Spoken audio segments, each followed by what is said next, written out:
అయితే ఈ శ్లోకంలో కొన్ని పదాలకు అర్థాలు తెలుసుకోవాలి. భూమౌ అంటే భూమండలం నందు అని, ఆశ పత్నం అంటే శత్రువులు లేనట్టు అని, రుద్ధం అంటే సమృద్ధమైనది అని అర్థం. అదేవిధంగా సురానాం అంటే దేవతల యొక్క ఆధిపత్యం అని, దేవతలు అని. అదేవిధంగా అవ్యాప్యాపి అంటే పొందియు కూడా అని. అదేవిధంగా ఉచ్చోషణం అంటే మిగులు తాపమును కలుగు చేయనట్టు అని అర్థం. అదేవిధంగా అపనుద్యాత్ అంటే పోగొట్టును. అదేవిధంగా నప్రపశ్యామిహి అంటే కనుగొన జాల కొన్నాను కదా.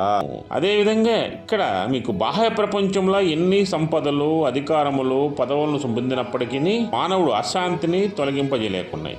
ఎటువంటి పరిస్థితుల్లో దాటిని మనోవ్యాధిని దూరం చేయలేకున్నాయి. కనుకని భూలోక స్వర్గలోపాధిపత్యం రెండును చేరినను తన మనోదుఖమును నివారించలేకపోతుంది. అంటే అర్జునుడు ఈ విధంగా చెప్పి, నా మనోదుఖం అనేది అది నా నుంచి దూరం అవ్వట్లేదు.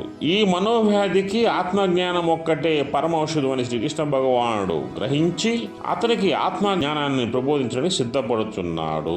అంటే ప్రపంచంలో ప్రతి వాడును కూడా సంపాదించవలసింది బాహ్య ప్రపంచ సౌఖ్యములు, పదవులు, భోగములు కాదు, ఆత్మ విజ్ఞానమే అనేది స్పష్టంగా అర్థమవుతున్నది.